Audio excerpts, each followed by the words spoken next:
Hello, class. Hello. Waiting for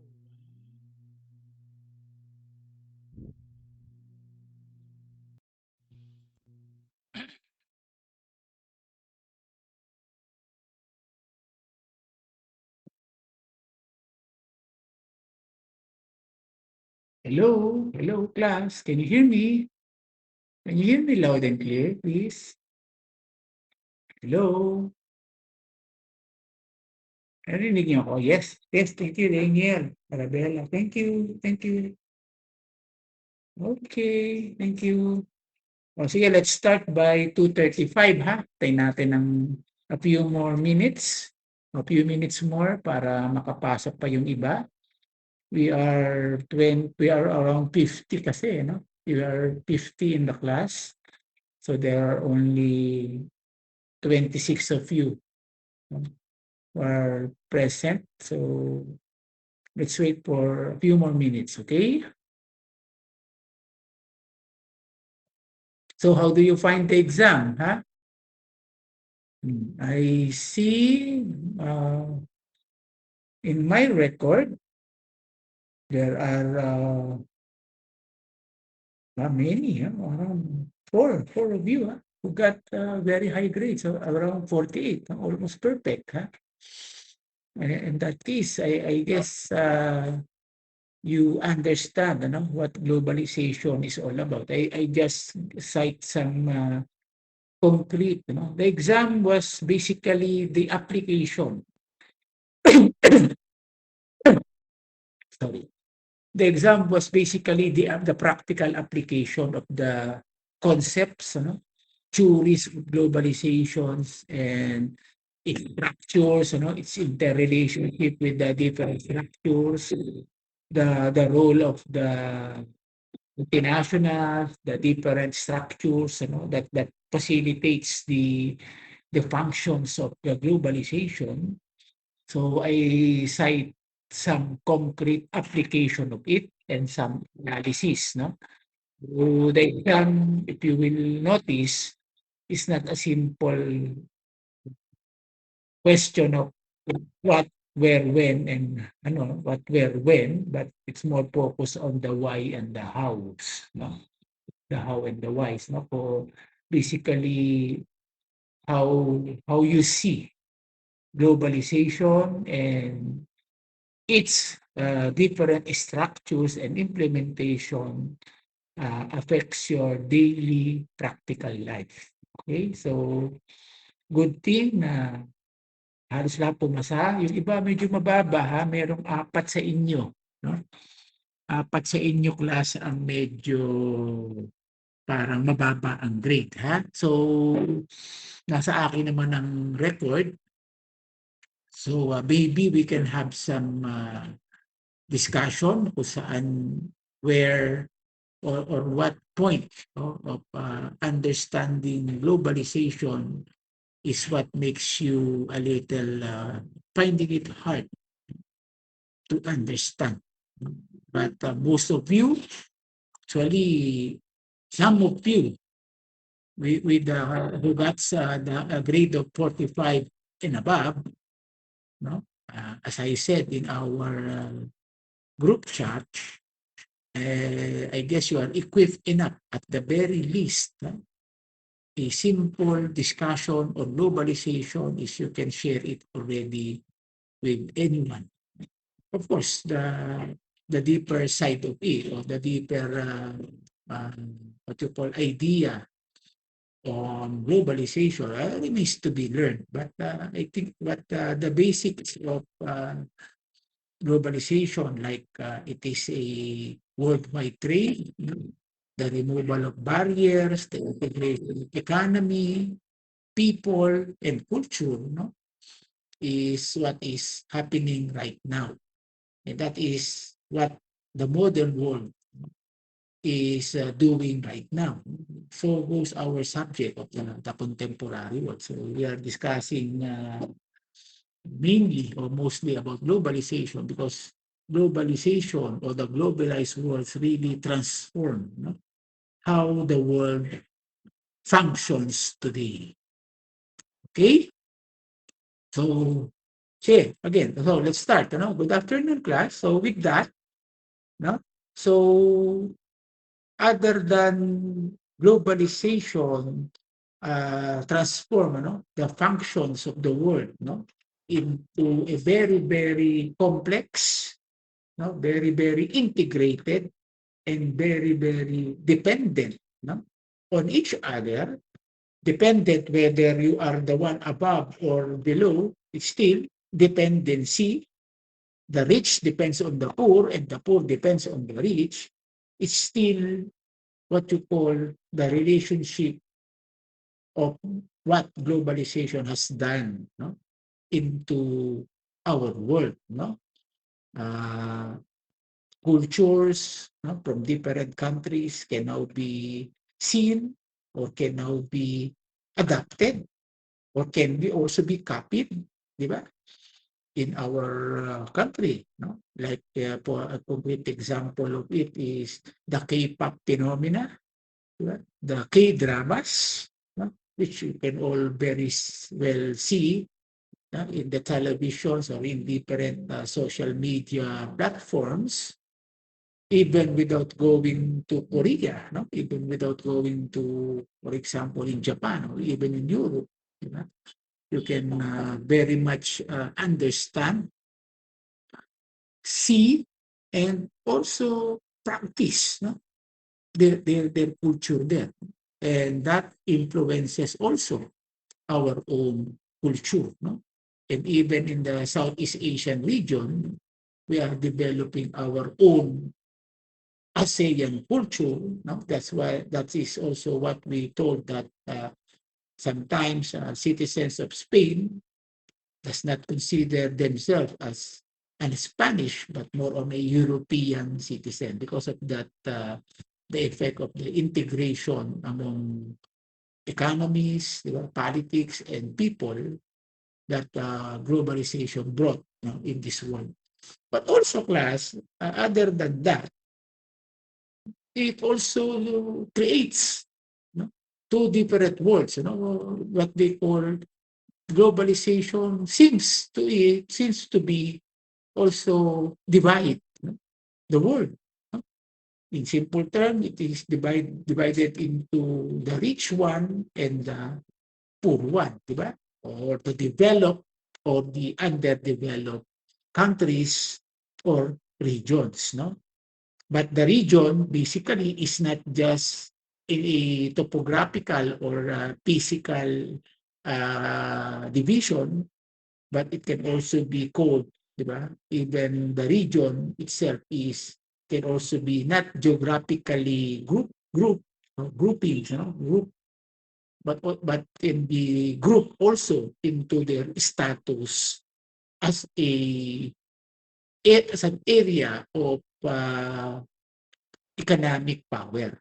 So our topic would be understanding the global south. So if there is a global south, what is the global south? Of course, there is also the global north.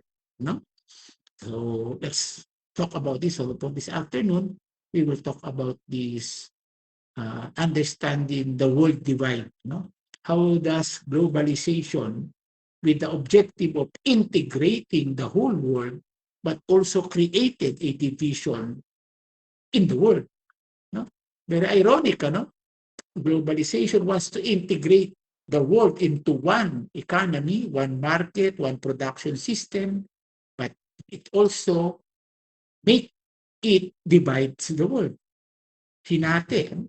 So the world was divided into the north and the south. May North Pole, may South Pole. Geographically, parang ganun, but it is not. It is an economic division that also brings forth with the fast advancement of globalization. So let's try to understand the global south. Of course, if we need to understand the global south, we also need to understand what is the global north. Okay? So the objective of our discussion today is, to be able to define or to understand what is the global south, and to differentiate global south from the third world or global south countries versus the third world countries. And third, no, by the end of our discussion, we were able to analyze, no, how these new concepts, no, of global relations also affects, no, our what do you call that? No? The integration of the whole world, and we will look into the Latin American experience. Why Latin America? We will proceed with the discussion. Okay? So, in order to understand the world divide, or how the world was divided when we talk about when we are talking about globalization, we are talking about integration, but how come that it is now being divided? No? So to understand it, let's talk about first the phenomena of what is happening, no, in the world today. So there is, because of the globalization, again, no, we will go back into it. So as I had mentioned the class, no, the succeeding topic, no, with regards to our the contemporary world, no, will deal with different relationship that what globalization has created. But to further understand it, no, we must very, very well understand what globalization is all about. No? Kaya it's very important. So when we talk about globalization versus regionalism, or another point is regionalization relation to globalization. No? Because when we talk about regionally globalization, again, class, no? They were talking about is the interconnectedness of economies, culture, societies, and people. We have discussed it very lengthy in 4 sessions. Now there comes also what you call the regionalization. No? Unahin ko na muna, I will discuss the regionalization first. Because if there is globalizations that tends to integrate the world into pool, the trade, no, the trade, the manufacturing, and the trade and the market are being done in the whole world. There is also this concept of regionalization, wherein the economic trade, trade, economic concentration is also being done on a particular region. Yeah. So for example, we need to strengthen the ASEAN bloc in relation to the whole globalization. Diba? ASEAN countries are forming what they call the regionalization of their own trade. No? Because we are strengthening our own trading with our neighbors. So for the ASEAN bloc to have a more influence or more power, we call that, diba? In the global trade market. No? That's why, diba, from this regionalization concept vis-a-vis globalization, there gives birth to regionalism. Diba? So because regionalism refers to countries, diba, grouping together for economic, political purpose for their own common traits and interests. What are the common traits? Of course, other than the culture, diba? There are also some products which is abundant, no, in this side of the world, which different countries sharing resources to strengthen that particular product, so it can have a better position in the world trade. When you get it, yes, huh?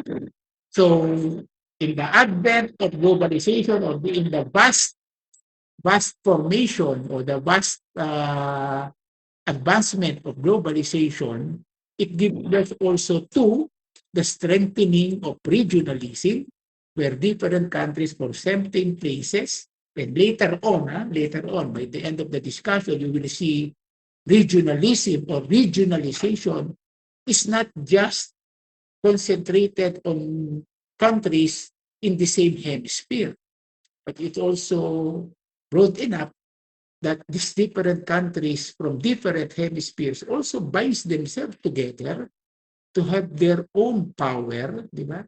To negotiate, or they have their own power for trade and development for their own nation too.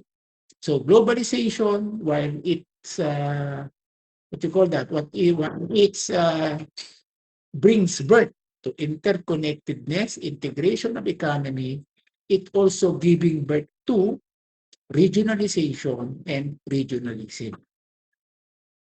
Can you get that, class? From a global world, we want to integrate, but there is an unequal, di ba? As we talk about, there gives birth to unequal or to inequality in relation to trading, where rich nations almost dominated the poor one. No, so it slowly, no, after almost 100 years of implementation, now it's also bringing birth to regionalization of trade to strengthen that region, and regionalism, di ba, to bind together for a strength, no, for a strengthened or stronger, di ba, block in dealing with the global trade. Because plus, di ba, as we have discussed, the global trade is also being led or being controlled by the rich nations. Okay, so we will go deeper into that. The point is, in this slide, no, you must able to grasp, di ba, the difference between or globalization, integration as a whole also gives birth to regionalization, and that regionalization of trade to strengthen their power in the world trading develops into regionalism. So, nagkanya-kanya silang nagkakaroon. It now becomes kanya-kanya parang teritoryo and kanya-kanyang pagpapalakas. Para nga maka-trade ka worldwide. Kasi kung magte-trade, if you will only trade by your own countries, by different country, you have the disadvantage of dealing with big and rich country if you are going to trade them alone. So it gives birth to one, tayo-tayo muna mag-trade sa ating lugar para tayo ay lumakas, gumanda ang ating ekonomiya at mula dyan, tayo-tayo ang makipag-trade as a region to the whole world or to other region or to other wealthy countries. Like for example, ASEAN as a bloc is trading, it's having its own trade agreement as ASEAN sa Australia, sa Japan, di ba? Sa China, and even in the European market. But also, we are strengthening our own trading system or our own regionalism, di ba, in the ASEAN region. No? An example of it is, okay, sa visa na lang, ano? When it comes to visa, we can visit any member of the ASEAN nation without applying for a visa.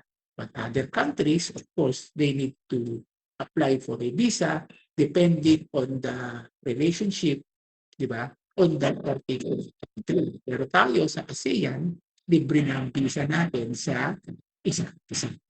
So, yun lang naman yung sinasabi kong sa objective of globalization na gusto niyang pag-isahin, di ba? Dahil merong disadvantage siyang na-create, these disadvantages that globalization created gives birth to the strengthening, the formation of regionalization and regionalism. Okay, so maintindihan nyo lang yan. Regionalization, like globalization, is strengthening your trade among the region, and with that, it gives birth to territorial, di ba, integrity or regionalism. Okay, so that's the difference between globalization, regionalization, and regionalism. Okay, so very technical, but simple lang naman unawain. Globalisasyon, nagbunga ng inequality, disadvantage and disadvantage in the trading, and that leads to the strengthening of groups para makapag-compete sila. Nagkaroon ng regional trading, nabuo ang regional trading to compete in the much bigger world of trade. Rather than competing or trading alone, di ba? It gives birth to trading by region or by a group. Later on, we will see makikita natin, we will see na regionalism or regionalization not only pertains to the geographical setting, but also pertains to even in the different hemisphere, they are forming their own regionalization and therefore forming their own regionalism. Okay? Can you still catch with me, ha? Paintindihan natin, ha? Next, sige. So with that, what I'm telling is, it created a north-south divide. So if we want to understand the global south, we must also look into what is the global north. Diba? So the global north, if you will see the map, no, it consists of, in the economic point of view or in the economic parlance, when we talk about the global north, we are talking about these developed countries. Huh? O ayan, such as the United States of America, Canada, Europe, no? Where mostly they are very developed, very developed countries, no? And in some advanced Asian countries or Asian economies like Hong Kong, Singapore, Taiwan, and South Korea. I forgot, no, parang ba't hindi na isulat o hindi na mention ang Japan. Of course, Japan, no, is a very much a part of the global north. Okay? So yeah, so the global north is yung mga developed countries, no? At yung global south, of course, yung mga underdeveloped o yung developing countries pa lang. And mostly, they can be located or they can be seen in the Latin American countries, Africa, and most parts in Asia. So, kasama ba ang Pilipinas dyan? So, is the Philippines belongs to the global north? O nakalimutan lang tayong ilagay? O we belong to the global south? When you talk about the global north, sila yung mga developed and wealthy nations. Wala lang ang Japan dyan, but Japan should be there. And the global south is, it includes the developing countries in the Latin America, Africa, and parts of Asia. So, class, hindi naman talaga, no? It is not about the countries in the north or the countries in the south. No? It is not like that, no? Because the global north, it is not necessarily the countries in the north, and the global south is the countries in the south of the earth. But it just so happened also that those rich and developed countries belongs to the northern hemisphere of the globe, and those who are poor and developing countries belongs to the south of the hemisphere. So there comes the term the global north and the global south. So, but the most significant gap between these two division is their income, industrialization, political power, di ba? You can very well see na mas developed, mas powerful, mas mayaman, at mas malaki ang production ng mga nations in the global north. But class, it is not necessarily means they are the nations in the north and the nations in the south, but it is just a coined term to understand that the global north is the developed countries and the underdeveloped and the developing countries belongs to the global south. So the north-south divide. Ayan. So, bakit wala yung slide number 2 ko? Hindi yata nag-upload. Okay, so let's just try to discuss. Anyway, I will post this to the GC, kung meron mang nawalang slides sa pag-upload ko sa, walang slide number 5. pag-upload ko sa Classmate. So, in order further to understand the global north or the global south, no, there is that what you call the Brandt line, no, which was coined in 1980s. It proposed there is the proposal of the result of the global north-south divide, no. But as you can see, it is not just, no, or it is not only that the north belongs to the northern hemisphere and the south belongs to the southern hemisphere of the earth, but it just so happened that the countries in the northern hemisphere are the richest one, and the countries in the lower hemisphere are the poor one or the developing one. But if you can see the Brandt line that was imaginarily adopted, no, in the 1980s, di ba, to highlight the economic conditions or disparities, di ba, you can see the division, di ba? Yan, sa picture. The green belongs to the north, the red one belongs to the south. But you can also see, kahit naman ang Australia, no, is very, very much in the southern tip of the earth, they are still belongs to the global north. Because hindi naman talaga geography ang hatian ng mundo from north or south. It is by, no? Again, I will go back to slide number 4. It is by, meaning the global north are the developed and wealthy nations, developing or underdeveloped nation. So hence the divide, no? The north and the south. But it is not geographically division. It just so happened that the division sees or can be seen that those who are developing and poor are now, well, what is in the south, and those developed is the north. But you can see even Australia is very, very much part in the southern hemisphere, but it belongs to the global north. In this picture in the 1980s, you can see the red in the Asian area. China still is during that time belongs to the global south. So we must also try to look into, in this present situation, ngayong 2025, di ba? Is China still belongs to the global south. Okay, with its advancement in modern technologies, in its GNP, and even its military might, is China still belongs to the global south. Okay? Next, so when you define the global south, di ba? One, it is the region, the socio-economic focus. It is the region, no, refers to some socio-economic and political challenges. Meaning, marami pa, no? There are so many things that needs to be done for these nations to develop, no?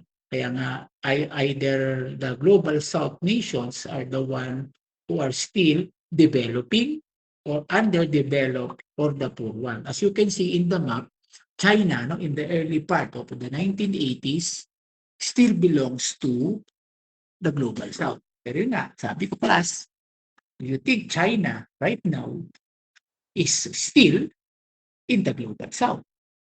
But China, based on its politics, are not considering itself in the global south, but they also not considering themselves also as in the global north. Later, makikita natin anong ginawa nila. No? Number 2, classification or defining, how do you define global south is yung kanilang characteristic is rampant ang poverty, maraming inequality, and there is a historical roots on exploitations na nakikita sa bansa nila. Mainly, di ba, yan yung mga exploitations or getting advantage of their rich natural resources and minerals. Ha? Kaya makikita mo nga, yung kanilang geographic examples, you can see mostly the global South nations in the sub-Saharan African regions, yan, part of Asia, Latin America, and the Caribbeans, yan, yung mga Papua New Guinea, yung mga nasa Haiti side, itong mga maliliit na islands in the Pacific Ocean, no? Where they are vulnerable to, or not necessarily vulnerable, but they experience, no? They experience and continue to experience, di ba? The exploitation of their natural resources and minerals. At marami din dyan, no? Hindi lang naman yan sa Asia, Latin America. You can also see some nations in the Central Asian region, no? Yung mga former Soviet Union countries na humiwalay na, no? Nagkahiwa-hiwalay na. Some are still part of the global South. Kaya nga may gera sa Ukraine ngayon, ano? It is not just about NATO, but who control or who will control or who will benefit, di ba? Sa mga rare minerals na matatagpuan sa Ukraine ngayon, di ba? At yung mga rare minerals na matatagpuan sa Ukraine is the materials needed, di ba, in the production of microchips. Kaya hindi lang naman NATO gulo yan, yung sa Ukraine, kundi may kinalalaman din ang kanilang control sa sino man ang may magkakakontrol sa rare minerals ng Ukraine. So it is also part of the global competition with each other. Okay, so yan. So kung makikita mo, that is the picture, no? The global north in the north, the global south in the south of the hemisphere. But again, it is not a simple north and south divide. At kasi you can see Australia and New Zealand here, no? Here in this part is very much in the south, but they belong to the global north. Because again, class, the division is not geographical. It just so happened that the poor nations are in the south and the rich nations are in the north, but it is not that it is a purely division of the world from north to south, but a division of the world between the rich and the poor nations. Okay? So kahit ang Australia na nasa ilalim, still belong to the global. And you can see some data.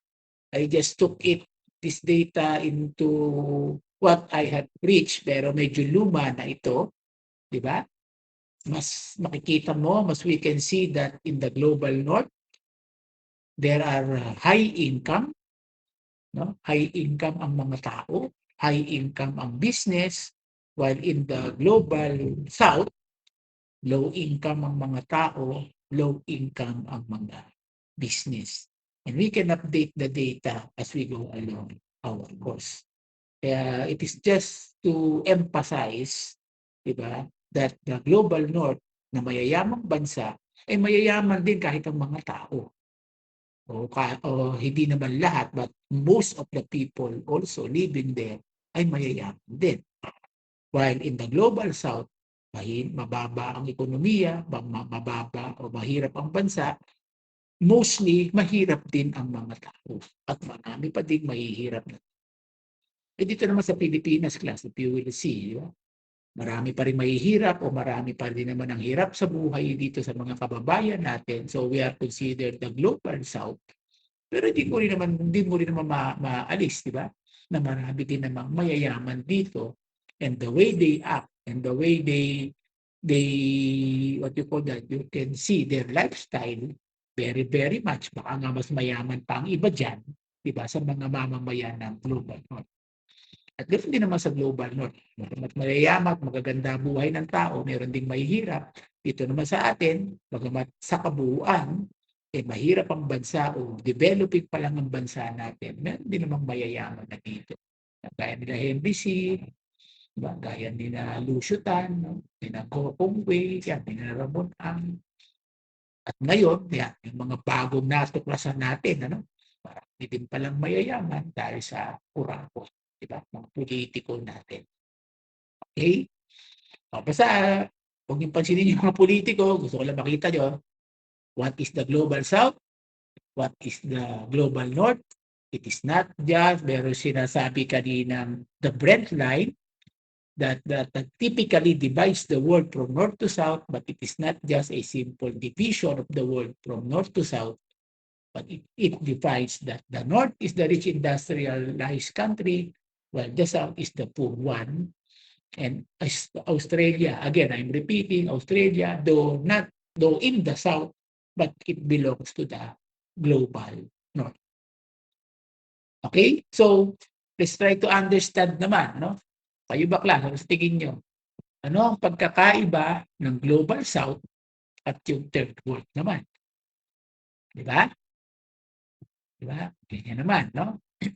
So, the term Third World, no, was coined by the French writer called Alfred Sobey in 1952, no, where he see that people living in these nations, no, is what he calls like the commoner during the French Revolution. Doon siya nagsimula kasi ang tawagin nila yung mga commoner, no, mga common people. Kumbaga sa Pilipinas ng panahon ng Kastila ay mga Indio, 'di ba? Na sila ay mga mabababa, 'di ba? Mga halos alipin ang katayuan at may nangingibabaw sa kanilang mga landlords, 'di ba? Mga royals tung araw. So ganun lang naman din sa mundo, sabi ni French writer Alfred Sobey, may pagkakahalintulad ang mundo sa ganun. So may mga tao o may mga bansang parang commoner, yung pinaghaharian, walang kapangyarihan versus may mga bansa na para mga royal at mas mayayaman. Kaya sila yung mga first world naman. So there comes the term, the first world countries and the third world countries. Diba? So, paano naman lumabas yung Global South? No? Para lang mas maintindihan natin. No? Yung Global South naman ay nag-emerge nitong mga late 60s, early 70s, di ba? Para naman, sabi, iwasan, no? Iwasan yung negative connotation. Ang third world, parang third class. Di ba? Ang hirap din namang masabihang third class. No? For it to be more politically or economically correct, para hindi naman daw mapagsabihang third class ang mga third world, let's just call them the Global South versus the Global North. So, nagkaroon lang ng parang two divisions. Because before, there are almost three divisions nga. The first world, the rich one. The second world, yung mga aspiring developing countries. And the third world, di ba, ay yung wala talaga na pag-unlad pa. So may first, second, and third world. In order to differentiate or in order to simplify the trading relationship among nations and sa buong mundo, ng mga early 70s, sinimplify na nila. Huwag na nating hatiin ng ganyan. Pinag-usapan na naman yan, no, sa isang world body at nagkaroon ng simpleng katawagan, the Global North and the Global South. Kaya countries in the Global South also face poverty, inequality, and economic dependence but have potential to grow. So, gano'n na lang. So, kaysa sabihin mong third class na para bang napakababa, we just call them Global South or the South and the North because the South has the potential for growth. Kung babalikan nyo yung structure, no, sa capitalism o world capitalist system, di ba?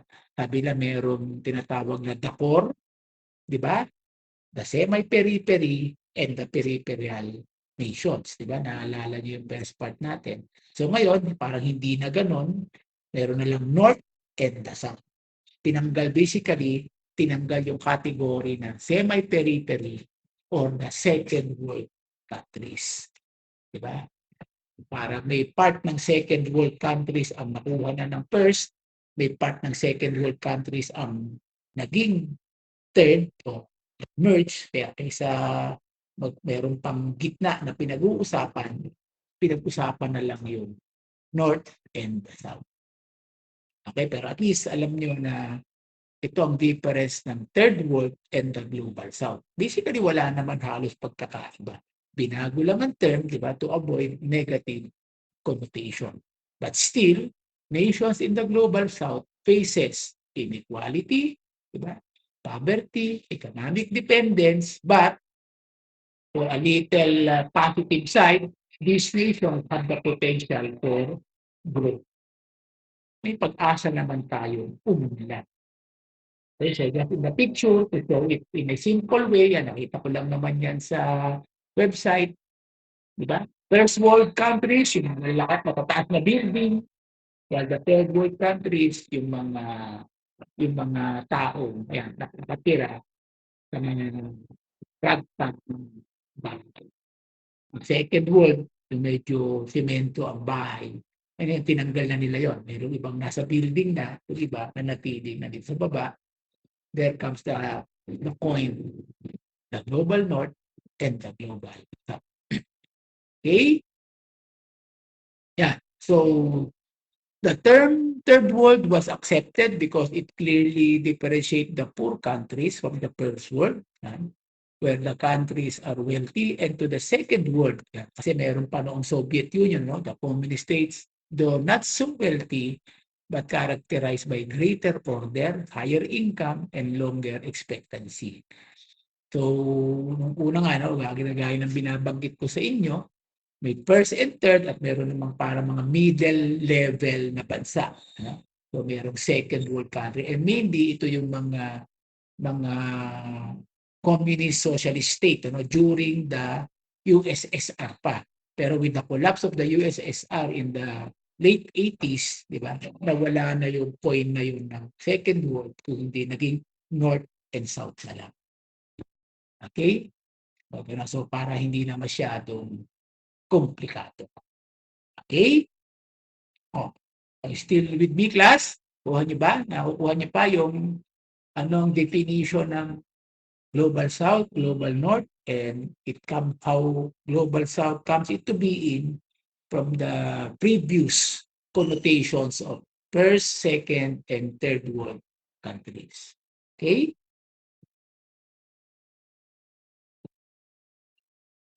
So, yeah. So, when you talk about the Global South versus the third world, no?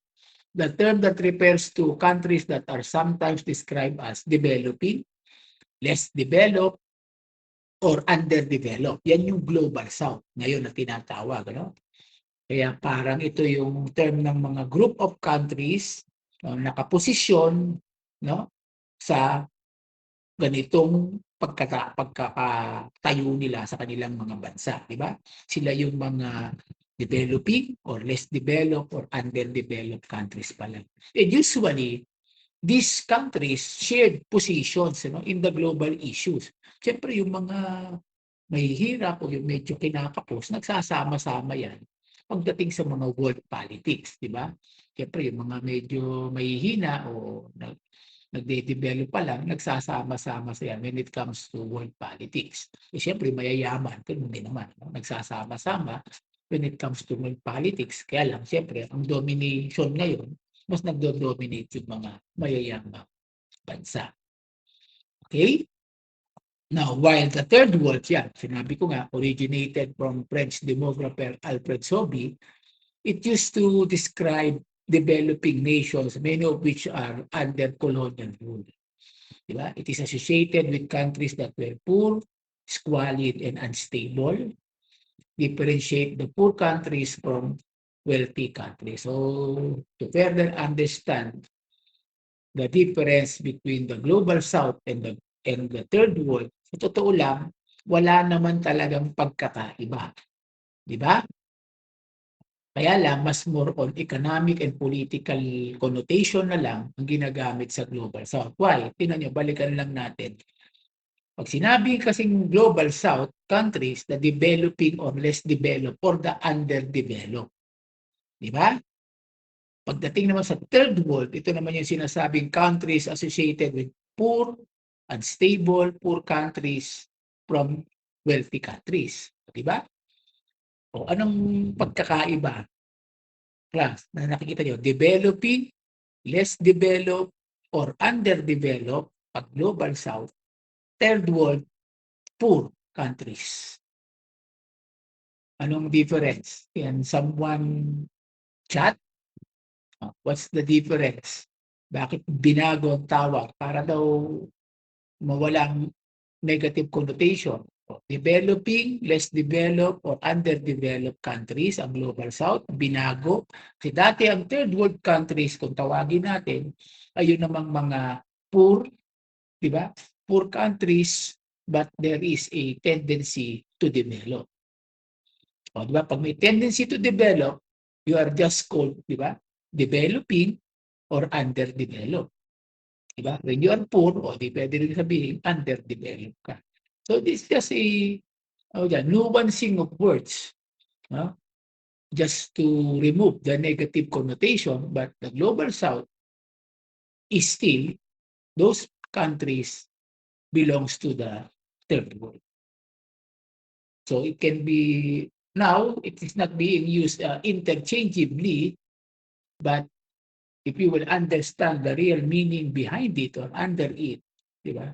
The Global South is the same as the third world countries. Hindi na nga lang ginagamit ngayon ang salitang iyon. Okay? Yung third world countries. So, ano mga economic indicators, di ba?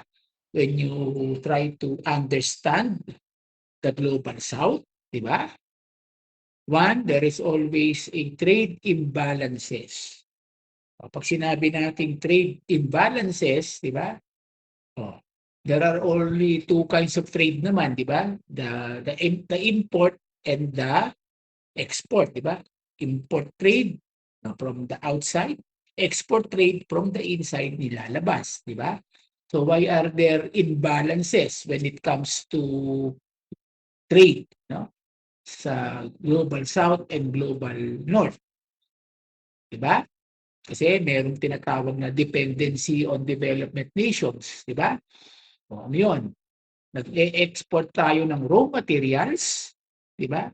Para sa production, for the production of goods and other services. Then the rich nations will produce the goods and the services, and they will sell it to the market, which is the Global South. So we export raw materials which is very much cheaper, and we import, di ba? Finished product which is very much or more expensive. So that's it creates what you call trade imbalances. Kumbaga, mababa ang iyong in-export, low export, meaning low income in the export, but it is a burden of buying a much, diba, a much, what you call that, a much expensive imported product. So mas mahal ang import, mas mura ang export, so mas malaki ang gastos natin sa pag-i-import, mas konti ang kinikita natin sa export. Okay? So that is an indicator of a Global South nation. Diba? Second, debt burden. O yan. So meron tayong structural adjustment program that worsens our debt burden. How do you give example to that? Diba?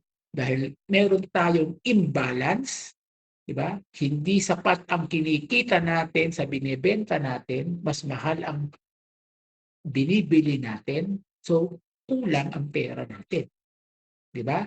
Mas malaki ang nilalabas mo sa pagbabayad ng import, mas konti ang pumapasok dahil sa mas mura ang export.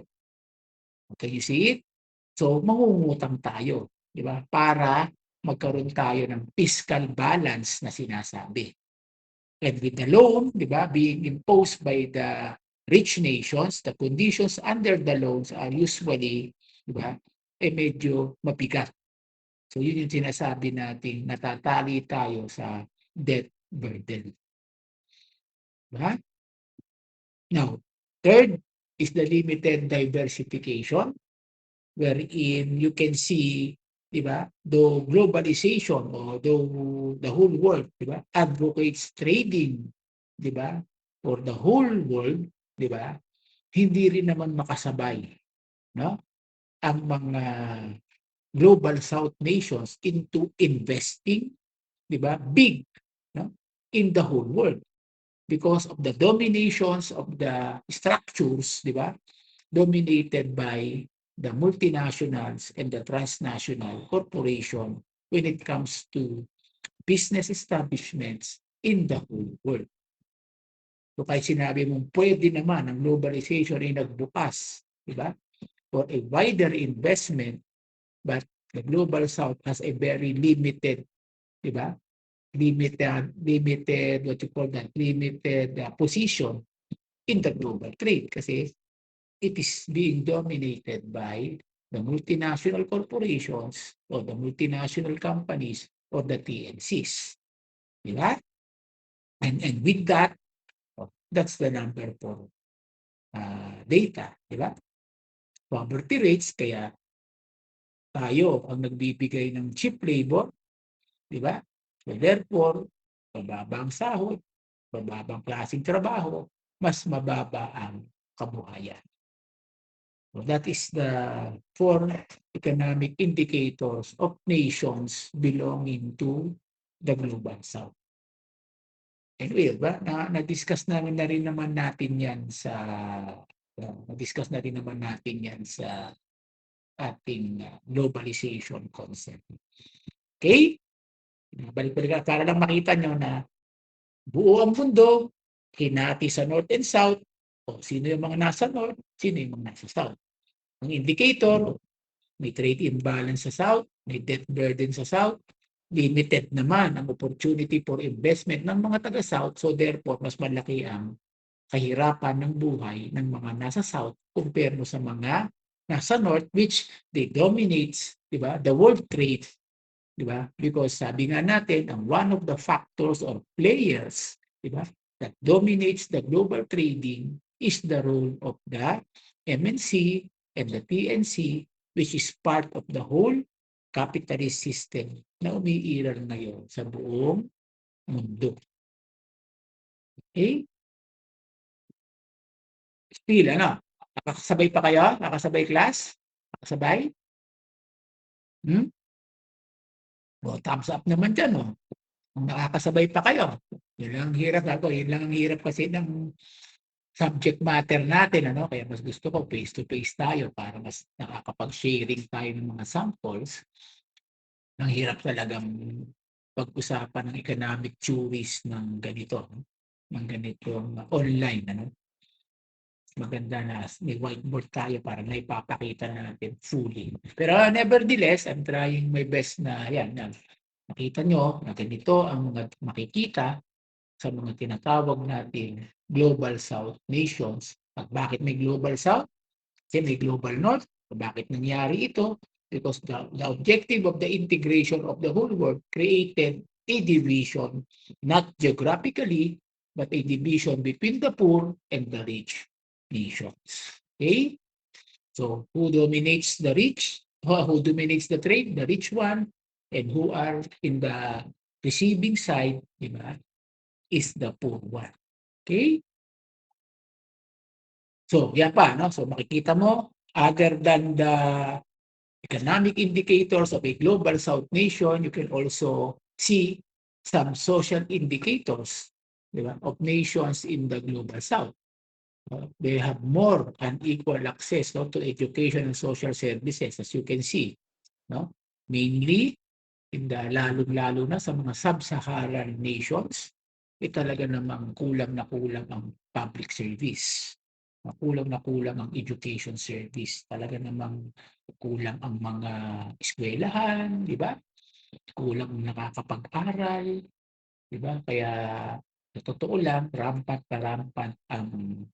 ang mga slave, no? Slave treatment, di ba? Sa mga tao, lalo na sa mga kababaihan, diyan sa mga naninirahan na yan sa Sub-Saharan region. And what is the Sub-Saharan region? Ito yung nasa gitna ng Africa, na wherein Nandiyan yung mga mahihirap na mga mamamayan na maitim, yung kulay, tapos may pagka ano pang relihiyon, nado-dominate ng mga exploitative religious belief. So kaya vulnerable sila lalo sa exploitation. Kasi kasabayan mo pa ng dahil mahirap ang bansa, kulang ang pag-aaral ng mga public services, ganun lang yung nangyayari sa buhay nila. Next, the unequal access to healthcare services. Ayan, lalo yan. No? Napakababa at napakakukunti ang mga health services sa mga lugar na yan. And even here in the Philippines, pag nagkasakit ka talaga, punta ka sa public hospital, pipila ka ng mahaba. No? And with the low program or low access to healthcare services, yan, we have also a high rate of infant mortality and malnutrition. Maraming namamatay ng mga bata o maraming mga malnourished na bata. Okay? Then with that also, the prevalence of infectious disease. Ang daming sakit. At hindi lang diseases, kung hindi, kahit na nga mga simpleng diseases, ay marami din ang namamatay pa. Na dapat sana ay na-eradicate na. Okay. Would you believe, class, kahit nga dito sa Pilipinas, marami pa din ang namamatay sa tuberculosis. Meron namang mga gamot na may mga vaccine na dyan, may mga namamatay pa rin sa tuberculosis. Marami pa din tinatamaan ng polio, di ba? Nang nakaraan after the pandemic, nagkaroon naman ng parang polio crisis, di ba? Ang isang sakit na na-eradicate na, ay muli na naman bumabalik. Di ba? Because, yeah, that's the problem of the countries in the global south. That is the social indicators. Okay? So, can you still catch up with me, class? Ha? Kaya pa? Ha? So, at this point, di ba, sa first objective natin ay we can, at least, you can you, ano na ba, differentiate between the global south, or at least balikan lang natin objective natin, no? Yung term of the global south is already clear to you, to each and everyone, and we have do we differentiate, what's the difference between the global south from the third world in terms of terminologies, in terms of indicators. You can see the difference between the global south and the third world, but in essence, there are no such major differences between the global south nations and the third world nations. Okay? Okay. Ano ko lang, binalikan ko lang naman yun. Now, to further understand this, what do you call that, yung nangyaring ganyan, nang nagkaroon ng global divide or nagkaroon ng exploitation, of the rich and developed nations to the underdeveloped, developing or poor nations, di ba? We will drive into the experience of global relations in the Latin America. Why Latin America? Ayan, di ba? Why Latin America ang magandang tignan, ng pangyayaring ito, no? Because doon talaga nagsimula, yung tinatawag nating colonialism and exploitation in the early parts of our world development. Diba? So why Latin America? Let's have a short background on it. Diba? Because the Latin American continent, yan, makikita nyo, pag sinabi natin kasi Latin America, diba? Ito yung countries in the Central American region. Ano ang mga countries in the Central American region? Diba? Nandiyan ang mga Nicaragua, diba? El Salvador, Guatemala, what else, diba? O Panama, di ba? Then going further, di ba? To the Latin side, Latin American side, di ba? Nandiyan ang Mexico, di ba? Nandiyan ang Bolivia, Peru, di ba? Brazil, Argentina. So mostly itong mga countries na nasa South American continents at mga countries na nasa Central American region. O hindi naman continent ng Central America, but sila yung mga countries in the Central American region. As you can see, kung titignan mo yung geography, di ba, ang pinakamalapit nilang, di ba, bansa sa itaas nila ay ang mismong United States of America. Kaya US, di ba, kung titignan nyo, gusto talaga makontrol, no? Ang Central American yan, kasi ito ang kanyang gateway going to the South American. So it is really, really more of a trade domination. Right? And trade domination resulted into its first stage of what you call colonialization. Right? So just like the continent of Africa, the Latin American area, right, during that time has a little bit small in population, but endowed with rich natural resources. And when you say endowed, di ba, talagang meron, maswerte, no? Pinagpala na marami talagang mga natural resources and minerals na matatagpuan sa South American or Latin American region na yan. No? And actually, even here in the Southeast Asian region, even here in the Central Asian region, there are vast, what you call that, vast reserves of rare minerals o kahit na yung mga regular minerals, diba, na nandiyan dyan, na vulnerable talaga at kailangan talaga para sa mga malalaking production. So with that, with the existence of an endowed rich and of natural resources and minerals present in this area of Latin America, di ba? They become the first target of a grand-scale pillage for capital accumulation by the European and American investors. Di ba?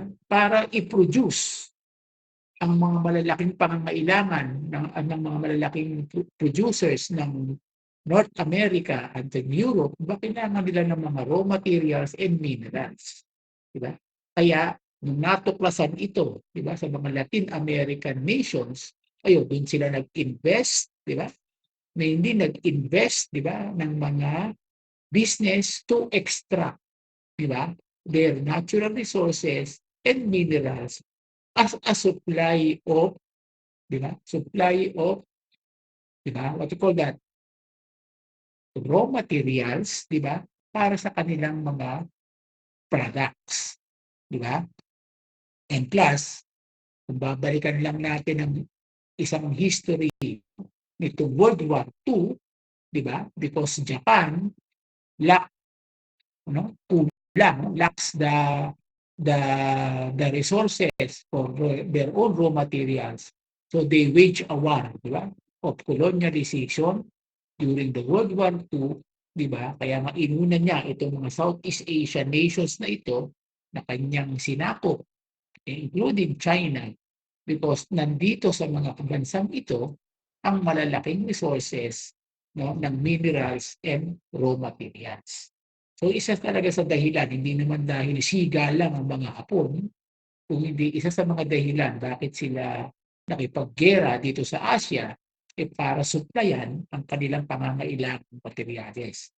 Lalo na nung nangangarap na ang Japan na maging isang military might para tapatan niya ang Russian domination sa Asian part and even the American domination, kailangan niya ng mga materials for the manufacturing of its own war machine. So nakita niya nandito sa mga Southeast Asian countries and some Asian countries ang resources, di ba, ng mga raw materials na yan. So ginera niya para makolonya niya, para ma-exploit niya ang mga natural resources niya and minerals. Ganon din ang unang nakita ng mga early colonizers from Europe and the Americans sa Latin American nations. Ayan ang historical context, no? Mga natural resources were exploited, di ba? Kaya ang nangyari, di ba? Yung mga tillers at yung mga peasants sa countrysides ng mga bansang ito ay naging supplier ngayon sila ng mga cheap labor, di ba? Mabababang trabahador, di ba? Na ini-exploit ang mga minahan at ang iba pang mga production ng raw materials at yung mga hindi nakapasok sa exploitation ng raw materials sa kanilang mga countryside at mga natanggal sa kanilang mga paninirahan ay naging mga modern poverty. Ibig sabihin niya, kung nabasa niyo yung libro natin, di ba? Dahil nag-emigrate sila from their countryside, pumunta sa mga syudad, nagtambakan ngayon sila sa syudad. Bakit naging modern poverty? Kasi hindi naman sila masalo, di ba? Ng mga trabaho sa syudad dahil wala namang masyadong trabaho dahil hindi nga develop ang bansa nila, di ba? Kaya lalo lang dumami ang naghihirap sa kanilang mga syudad. Diba? Kaya yung dating naghihirap sa kanayunan o sa countryside, di ba? Hindi lahat na-absorb sa pag-exploit ng natural resources, na-uproot sila sa kanilang mga lupain, nag-migrate sila sa syudad, nagtambakan sila sa syudad, nagkaroon ngayon ng vast army of reserve labor and modern poverty ang nangyari. Okay? This is a little background. Then, with that, there comes a changes in the political situation. Ang mga political setup naman, ang mga nasa kapangyarihan naman ay naging marahas under the guise of, di ba, maintaining peace and order. Dahil ang daming ang mahihirap, ang daming sigurong gulo, ang daming krimen na ibinunga, no, ng kanilang lipunan, di ba? Nag-shift ang mga gobyerno into fascist dictatorship rule. Diba? Yeah, to give you an example, if you will research the history of different Latin American countries, no, na nakaranas ng modern poverty because of that emigration of the peasants to the urban centers, di ba? Kaya mababasa nyo sa kasaysayan. Nandiyan sina Fulgencio Batista ng Cuba, yan nga in-overthrow ni Fidel Castro noong 1950s. Diba? Sa Nicaragua, sina Anastasio Somoza, which was overthrown by the Sandinistas in the 1970s, and even in Chile, diba?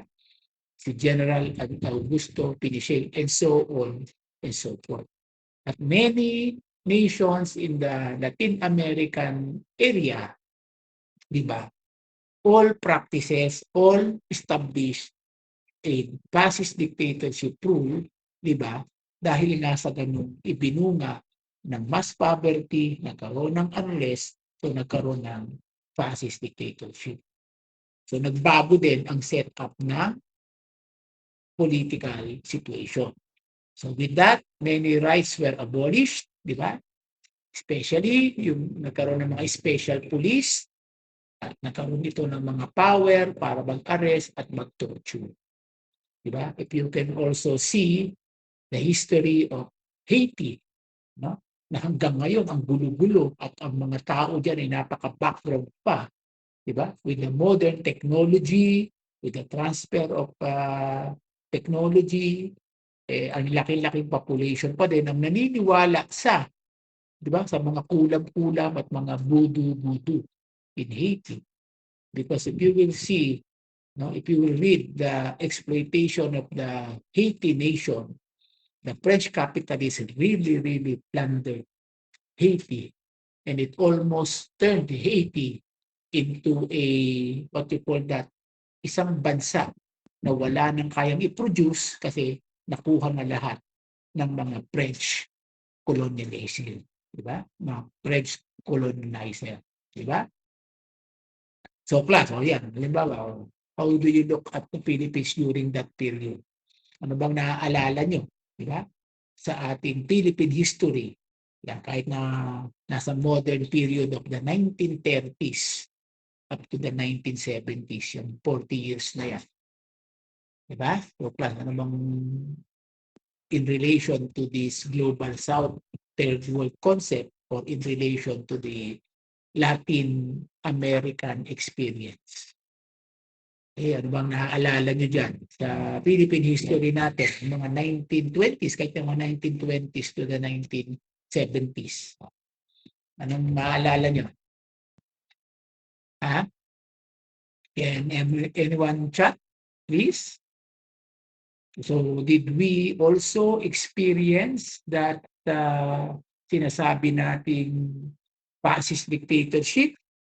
Wala naman. Alamang wala naman noong panahon yan other than 1970s nung nag-declare si Ferdinand Marcos Sr. ng martial law, and the martial law, diba, ay tumagal, no?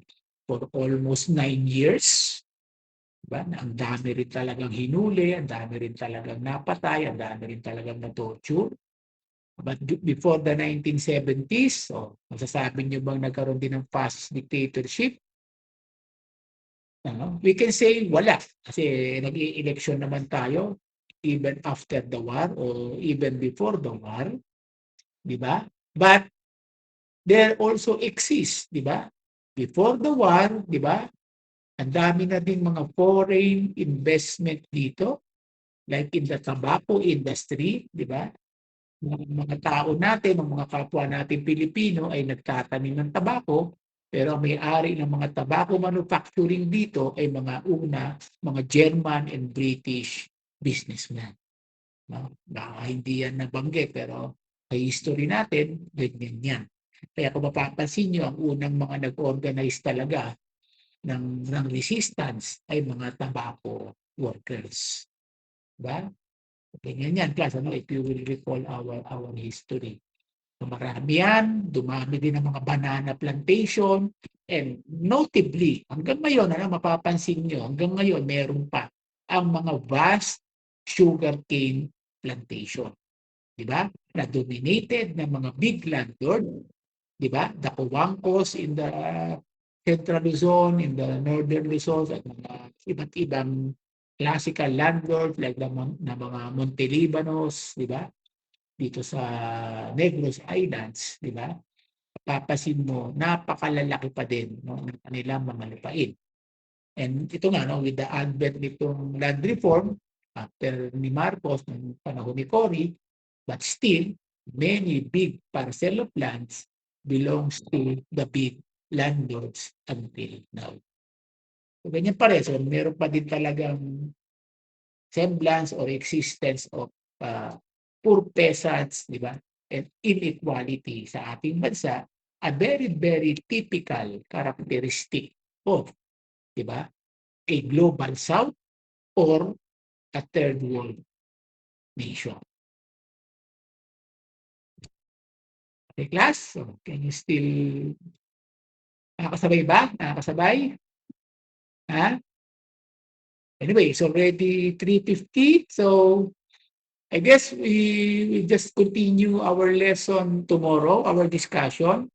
We will just be doing this in another 30 minutes. But tomorrow class, to give you an assignment na para maging mas participative ang ating discussion tomorrow, tapusin natin ito, I will give a group activity, no, para baka sama ang lahat, no?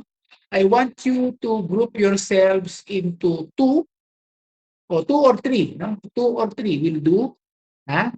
Group yourselves into 2 to 3 per group, no? So, usap-usap na kayo, sino magkakagrupo, 2 to 3. We will divide the class tomorrow to your groupings, no? 2 to 3, and we will have a group exercise. no, to further understand this topic of the global demand. Okay? So we will continue our discussion tomorrow. Tapusin natin yung discussion for the next 30 minutes. Then yung next 1 hour natin or 45 minutes, group yourselves into your group of 3, 2 to 3. Kung 3, okay. Yung ibang walang masasamahan o 2, basta 2 to 3, igrupo nyo na sarili nyo bukas. Then bring a clean coupon band. Ha? Sasagot tayo, ipa-flash ko sa ating screen yung mga questions, yung mga activities, then sasagutan nyo per group. So tatlo kayo or dalawa kayo, sasagutan nyo na lang yung ano. Wow, wag ako ka-group mo. No? Groupin nyo sarili nyo ng tiga-tigalawa or tiga-tigatlo. Then we will have a series of seat work. Basically, seat work tomorrow on magbibigay ako ng parang mga 3 activities. Then each and every group, sasagutan ninyo yung activities na yun. Ha? We will spend the next 30 minutes or 45 minutes of our class tomorrow answering the activity. So ito yung group work natin bukas. Okay? So no need magkopyahan. Di magkakagrupo naman o di kanya-kanyang sulok na lang, kanya-kanyang analysis, kanya-kanyang presentation. No? Hindi nyo naman ipe-present na, kaya kanya-kanyang sagot, then I will collect that. I will collect the sheet work, and then sige, graded ko kayo as part na yan ng ating quiz. Okay? So parang yan ay quiz number 1, pero it will be a group sheet work. Okay? Okay ba tayo? So bukas we will continue this experience of the Latin American experience. Yan, why Latin America, tutuloy pa din natin. Then, ano ang mga karanasan ng globalization and early application of globalization in the Latin America. After that, mga another 30 minutes na discussion na lang yan. Then, yun, magkakaroon tayo ng seat work at magkakagrupo kayo into 2 or 3. Okay, so group yourself into 2 or 3. Then, yun ang gigrade natin ng inyong group performance. Okay, ipa-flash ko bukas yung inyong activity after the discussion o nandiyan lang siya sa ating TV. Then, tingnan nyo na lang, basahin kasi wala na tayong time para tawag yan, magparami pa no, ng ating seat work. I-flash na lang natin sa TV. Then, basahin natin habang binabasa, sinasagutan nyo as a group. Ha? So, no need to kopya-kopya no, sa isa't isa. Discuss it among your group. Then, ipakita nyo ang inyong analysis as a group on that particular question na ipa-flash natin sa activity. Okay? So, okay na tayo, class? Ha? So, with that, I will see you again tomorrow for the continuation, a 30 minutes continuation of our discussion. Then we will spend the next 1 hour for our class sheet work. Group sheet work, and meron tayong tawag doon, group yourself into 2 to 3. Okay? O, mabago. You are an irregular. Dapat may kagrupo ka kasi whether you are irregular or not, you will be attending class tomorrow. Diba? Present ka pa rin naman bukas, Sir Froilan, ano? So, you're supposed to be attending our face-to-face class naman, pero kilala mo din naman ang ibang classmate natin. Ask them, may group chat naman tayo, kanino ka pwede makipag-grupo. Kung hindi pwedeng yung 2, you can join any group na kahit dalawa na sila because we will allow 2 to 3 per group. Okay, wag ng 4 kasi pag 4, baka hindi na makapag-contribute yung pang-4. So, maganda yung 3 para lahat nakakapag-contribute. Maganda rin ng 2, at least kayong 2 lang, nagsisharing kayo ng idea niyo. Okay, so group yourself into 2. Froilan, kaya mo yan. Magkakaroon ka ng kagrupo kasi bukas naman face-to-face tayo and we are supposed to be pumapasok naman tayo every Tuesday. Okay? So look for a group, Froilan, kaya mo yan para meron kang kagrupo bukas sa ating classroom group seat work. Okay? Ano yan? I-message mo lang sila. May ilalabas diyan. Okay? So with that, so see you all again tomorrow. Continuation of our discussion, and we will have our first quiz. Basically, that would be credited as a quiz, but it will be at the form of class or group sit work. Okay? So I'll see you again tomorrow. Okay? Bye-bye. Bye-bye. Bye-bye. Ingat kayo. Bye-bye. Bye-bye. Bye-bye. Bye-bye.